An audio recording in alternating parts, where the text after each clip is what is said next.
ചിന്തിക്കുന്ന മനസ്സാണ്. ആത്മീയമായ വിവരം ലഭിക്കുന്നവരുണ്ടാവുക. അത് നിങ്ങൾ ഇവിടെ തന്നെ നിങ്ങൾക്ക് കാണാം. ആദം നബി അലൈഹിസ്സലാത്തു വസ്സലാമിന് വലിയ വിവരം കൊടുത്തു. അല്ലാഹുവിനെ സംബന്ധിച്ചുള്ള മഅരിഫത്ത്, അറിവ് നേരത്തെ തന്നെ ഉണ്ട്. അതിന് വലിയ വികാസം കൊടുത്തു. അത് മുഴുവനും കിട്ടിയ ആദം നബി വിനയത്തോടെ നിൽക്കുകയാണ്. അല്ലാഹു ജല്ല ജലാലുഹു മലക്കുകളോട് ആദം നബി അലൈഹിസ്സലാമിന്റെ മുന്നിൽ വെച്ച് അതാ വസ്തുക്കളെ പേരൊന്ന് പറഞ്ഞു കൊടുക്കാൻ ആവശ്യപ്പെടുകയാണ്. മലക്കുകൾക്കത് പറയാൻ കഴിയുന്നില്ല. കാരണം മലക്കുകൾക്ക് അല്ലാഹു അത് പഠിപ്പിച്ചു കൊടുത്തിട്ടില്ല.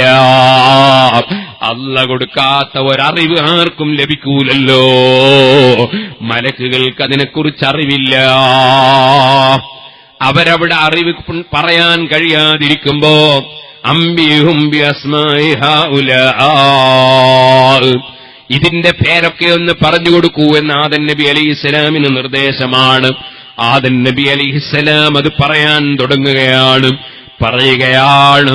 അങ്ങനെ ആദം നബി അലൈഹിസ്സലാമിന് വിവരം കൊടുത്തുകൊണ്ട് അല്ലാഹു ബഹുമാനിച്ച്, ആ വിവരം കൊടുത്ത് ബഹുമാനിച്ച് മനുഷ്യന്റെ മഹത്വം മലക്കുകളെ ബോധ്യപ്പെടുത്തുകയാണ്. വിവരം കൊണ്ടാണ് മനുഷ്യന്റെ മഹത്വം. തീറ്റി കൊണ്ടാണ് മഹത്വമെങ്കിൽ ആനയ്ക്ക് പാപ്പാനേക്കാളും മഹത്വം വേണം. ആന പാപ്പാനേക്കാളും തിന്നും.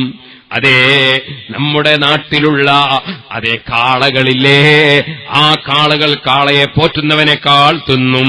തിന്നുന്നതുകൊണ്ട് ബഹുമാനമാണെങ്കിൽ കാളക്ക് ബഹുമാനം വേണം. അല്ല, ആരോഗ്യം കൊണ്ടാണ് ബഹുമാനമെങ്കിൽ ഒട്ടകത്തിന് മനുഷ്യനേക്കാൾ ബഹുമാനം വേണം. അല്ല, കുരയ്ക്കുന്നത് കൊണ്ടാണ് ബഹുമാനമെങ്കിൽ, അതേ ചീത്ത പറയുന്നത് കൊണ്ടാണ് ബഹുമാനമെങ്കിൽ നായകൾക്ക് മനുഷ്യനേക്കാൾ ബഹുമാനം വേണം.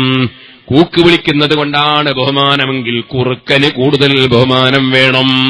പരസ്പരം കൊത്തുന്നത് കൊണ്ടാണ് ബഹുമാനമെങ്കിൽ കോഴിക്ക് അതാ മനുഷ്യനേക്കാൾ ബഹുമാനം വേണം. സുഹൃത്തുക്കളെ, മനുഷ്യന്റെ ബഹുമാനം തിന്നുന്നത് കൊണ്ടല്ല, മനുഷ്യന്റെ ബഹുമാനം അറിവുകൊണ്ടാണ്. അത് ബോധ്യപ്പെടുത്താനാണ് ആദം നബി അലൈഹിസ്സലാത്തു വസ്സലാമിന് അറിവ് കൊടുത്ത് ബഹുമാനിച്ചത്. ആദം നബി അലൈഹിസ്സലാം സർവ്വവസ്തുവിന്റെയും പേരങ്ങ് പറഞ്ഞപ്പോ ബഹുമാനമുള്ളവരെ ബഹുമാനിക്കണം, അറിവുള്ളവരെ ബഹുമാനിക്കണം. അത് ലോകത്ത് പഠിപ്പിക്കാനാണ് ആദം നബി അലൈഹിസ്സലാത്തു വസ്സലാമിന് സുജൂദ് ചെയ്യാൻ പടച്ച റബ്ബ് ഓർഡർ ചെയ്യുന്നു. ആദം അലൈഹിസ്സലാത്തു വസ്സലാമിന് വിനയാന്വിതരായ മലക്കുകൾ, യജമാനന് പരിപൂർണമായി വഴിപ്പെട്ട് ജീവിക്കുന്ന മലക്കുകൾ സുജൂദ് ചെയ്യുന്നു. അവർക്ക് അഹങ്കാരമില്ല, അസൂയയില്ല, റബ്ബിന്റെ നിയമത്തെ ചോദ്യം ചെയ്യുന്നില്ല, ആദം നബിയെ ഇൻസൾട്ടാക്കുന്നില്ല.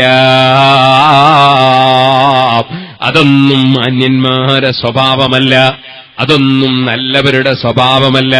ലാ യസ്ഖറു ഖൗമും മിൻ ഖൗമിൻ, ഒരിക്കലും ഒരു പുരുഷനും വേറെ ഒരു പുരുഷനെ പരിഹസിക്കരുത്.